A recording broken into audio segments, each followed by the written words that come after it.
Fanatics leader, Xavier Restrepo, with a training question. It's the one. You've been asked about your ascent up the list all season, but you get there on such a big play and on such a big day for Cam too. Just how unbelievable is all this? No, for sure. I mean, first and foremost, I want to give all the glory to the man above. Without him, nothing is possible. And secondly, the group of guys that we have on this team are just unmatched. I mean, me getting single coverage is a result of my outside guys, working and getting open, as a result of our running backs running super hard, result of our O-line blocking their tails off. And I mean, when you got a guy back there like Cam Ward, it's pretty easy. Talk before we just, how much has your chemistry or relationship with Cam grown since you got here, and how valuable has that been being with him the last few months? No doubt. I mean, this short amount of time, I feel like we're just continuing to grow each and every single day. We haven't spent 3-4 years together. We spent 8 months together, 9 months together. So I think each and every single day our relationship's continuing to grow. He's understanding me more. I'm understanding him a lot more. So yeah, I mean, sky's the limit. They were showing your parents a lot on TV today. Just how amazing is it to kind of do this in front of friends, family, home, crowd, all that stuff? No doubt. Specifically, my parents, they've seen a lot what the world hasn't seen. They've heard a lot what the world hasn't heard. So, I mean, I already know, like my mom after the game got emotional, and even my dad a little bit. And then, my little brother has no emotion, so he just looks at me. But no, for sure, it's definitely a special one for them. Means a lot to do it in front of them. And again, all glory to God. X, did it mean anything special to do it against Manny Diaz, guy who recruited you to this program and obviously believed in you and wanted you to be here? Not specifically. The fact that it just got done was amazing itself. Coach Diaz actually gave me the opportunity to come here at Miami, so a lot of love and respect for him. He was just on the other side today, so I'm just super glad to be a Hurricane. Did you get a chance to talk with him or see Manny post-game at all after the game? No, for sure. I went up to him, gave him a hug, thanked him for everything, and good words were reciprocated. You've been through the ups and downs with the program, and now you have an opportunity to get that accomplishment, and yet the team is still undefeated. How does it feel? Does it magnify the accomplishment that the team is still undefeated and you have a lot of growth to go for the rest of the year? I think the most important thing is that we're undefeated. I mean, yeah, I got hurt, 2022. That held me back a little bit, but I think the most important thing right now is the team success. Without any of the team success, none of this would matter at all. So I think us just going 1-0 each and every single week, I think that's the utmost important thing. I'm sure your phone was blowing up, when you got back to the locker room. But was there anything that you saw, any messages from anyone that stood out to you or meant a lot to you? I haven't really checked my phone yet. Just trying to soak it all in, and the people that are here, with my teammates. And honestly, I know you guys heard the news or whatever. Mark Sr. This game was for him for sure, no doubt. We went to Mark Sr.'s funeral yesterday, and it was a hard one, But we let Mark know that we were here for him. I don't know how the heck he played the game today, but he consistently just shows up each and every single day, and I have nothing but love and respect for that guy. I was going to say, I'm pretty sure I saw you go over to Jadis after he got injured when he was sitting on the bench. Just, you're not in the same position, opposite side of the football, but yet you went over with some words of comfort. Just talk about that. No doubt. Me and him are locker partners in the locker room, so I see him each and every single day. A guy that's just super relentless, that works hard each and every single day, been through up and downs, and just continues to bring it each and every single day. Again, I'll definitely be praying for him. Love that guy, and I ask that everyone prays for him. Hey, you had a decision to make last year. Everyone knew how close you were with TBD. Like somebody said to me, you've seen ups and downs here. You could have done a lot of things. What was the ultimate factor in that? I'm a big person on loyalty. I think, once you start something, you finish something. And, look how God works. I trust in God. So all that, leaving might be good for some guys, but like our quarterback. He left and he came over here. But I trust in God. I believe in God. And, God blessed us with a really good quarterback, best player in the nation, and really good O-line, good transfers, good defense, good specialists. All God. That's all I can say. Xavier, when you set the record, You know the list of receivers that have played here, guys that are in the Hall of Fame, et cetera. To be on top of that list, and, does that all just seem a little surreal to you? Surreal, I don't know, because I've put a lot of work into it. Humbly speaking, I've put a lot of work to it behind closed doors and everything like that. To be in the conversation, yes, it is an amazing opportunity for me. NFL legends, NFL Hall of Famers that we're talking about, So I think the most important thing is that we just got to get back on Green Tree. I myself failed on a couple opportunities today, so he's not letting me get back. But again, it's all about work, being 1-0 each and every single week. Awesome, man. So thank you. Thank you. Congrats. We've got defensive backs, Mishael Powell and OJ Frederique. Straight into questions for the student athletes. OJ, just how did it feel to get your first pick? It felt great. Preparing to practice, watching film, and doing all that, it was time. And obviously, had the big return. What did you see on that return? I see open space, so I just had to make the play. For either or both of you, just at the end of the first half, what were they doing that got you guys been? What adjustments did you guys make in the second half?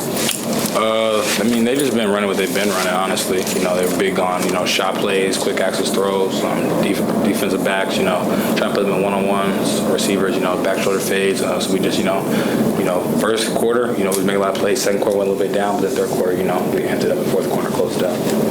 It seems like you guys have been playing with a lot of stress for a lot of weeks now, defending the pass. You're playing teams that are, showing capability and hitting pass plays down the field. What's that been like for you guys? I'm sure you spend all week working on it, trying to get better and better, and then you come out on Saturday and it's like you're under siege in these games. Right. It ain't stressful to us. Like, it's how it is. Your defensive back, they're going to throw the ball at you. And we got a defensive front like we have, we know that, the ball's going to come out. So, we welcome the challenge, every single week. We know guys and teams are going to try to scheme us up and throw at us. I think Duke, paid the consequences for throwing a little bit too much at us today.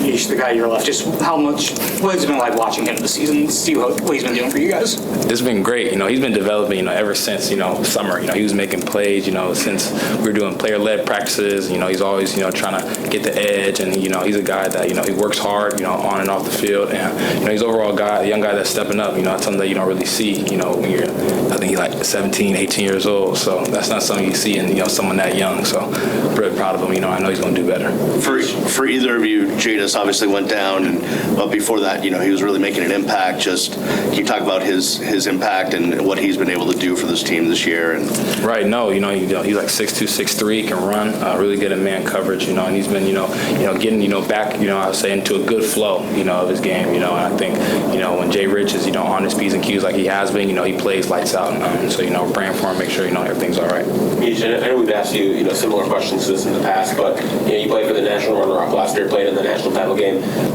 How does this team's mentality kind of match up with the Washington team from last year? You guys obviously come back from big deficits and held up when needed. So how does that mentality compare? Right. I would say we got a different mindset here. I think we've been in some games where we've been down, a lot of points. I can't speak for that last year's team because we weren't down a lot of points, so I don't know what would have happened. So, I think this team is a lot more, strong-willed. The mindset that we have, we never going to back down regardless. So, that's good when we're down by, a certain point. When we're up, we're always going to have our foot on the gas. Okay, what's it been like for you as a true freshman to come in and get to play at this level and have some success? I got to thank my older guys and older coaches for staying on me, helping me watch film, getting up to the speed, giving me a lot of confidence. So without them, I don't think I'd be here where I'm at now. Did you expect this from yourself? Yes, sir. I knew I was a great corner. I knew I was going to come to college. And all I knew is if I kept my head down and keep working and have a God by myself, I knew anything's possible. Do you realize that some of these other players have to wait a while to play, but you're fortunate enough that you're able to play a little quicker because your coaches have that much confidence in you, as well as some of your teammates that everybody's talking around about you? Yes, sir. I mean, like I said, what guys like Mishael Powell and coaches giving me confidence and helping me watch film every day and getting me up to speed, lights up. Awesome, guys. Thank you. Thank you. Coaches giving me confidence and helping me watch film every day and getting me up to speed, lights up. Awesome, guys. Thank you. Thank you. The difference between half number one and half number two for the defense, you guys really just seem to find your legs in the second half. Yeah, first half, we kind of, we started out fast in the beginning and then, kind of stopped executing. So just being able to, adjust on the field and, lock in on your keys and just being able to play fast. And that's what we did on the second half. So these guys came out ready and, we were pissed off and that kind of feed into it. So, yeah. What about Duke's offense? What did they do that made things so difficult for you? I mean, it seemed like they were using the quick game a lot. They were making a lot of switches and stuff. Just what made it so difficult? Yeah, I think they got some good playmakers over there on that side. The quarterback is very smart. He's really good with the ball, and he was just putting balls on the playmakers. And I think they did a pretty good job taking advantage of those opportunities. When to check out of whatever play they're in, to fill in the void that we couldn't cover. So, yeah. As it pertains to you, a couple times this year, teams have been successfully been able to isolate a running back on you and go deep with the ball. Talk about the challenge of that from your standpoint. Obviously, you have a lot of different responsibilities. Yeah, I think that's a good, really good running back. There's a reason why he's a kickoff returner. He's fast, and I should have played him, give him a little space. But those are the things that you watch and you learn from it, and you get better. So, yeah. 4 turnovers forced by the defense today. Just how much of a focal point was that, and just how good was it to be able to have that type of effort today?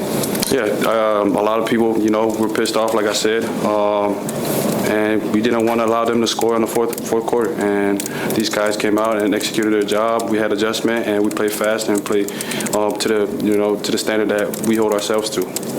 OJ Frederique getting one of those interceptions and coming at a key time. Just to see a true freshman stepping up like that, like the full season, what stands out about what he did with that play and just the progression he's made? Yeah, there's no surprise OJ is making plays. I mean, saw this kid, his work and his work ethic throughout the whole summer, throughout fall camp, and now his labor is through his.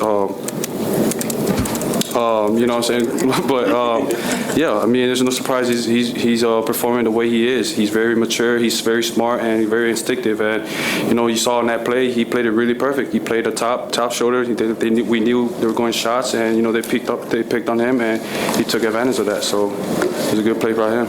With Jadis, we saw him get carted off, but he started the last 6 games, got the pick when he thought the play was injured. Just what has he meant to the defense maybe the last month or so? It seemed like he was getting better and better. Yeah, Jadis is a big part of our defense. He's a really good corner, and he brings a lot to the table. And he'll get better. Hopefully, it's nothing any major, but we'll pray for him, keep in our prayers to support him throughout his journey, and we'll see from there. How pleased are you when a true freshman can actually make a contribution? I know sometimes you have other classes, but a true freshman per se, and this guy Frederique, as we talked about, made some big plays during what was considered a big game. Yeah, it's pretty rare to see one of those big time freshmen coming out of high school, and OJ is a one of a kind, and you see it at the building. He's always in there, always watching film, always trying to get an edge and trying to get better. So it's no surprise that when the time comes and he shines. Why does this team not get rattled? Because we played to all 4 quarters. That's the main goal. The game is never finished until that clock hits 0. So everybody just try to lock in and play on the edge and be poised and be confident in what we do, and just play it till the clock goes 0. Anything else?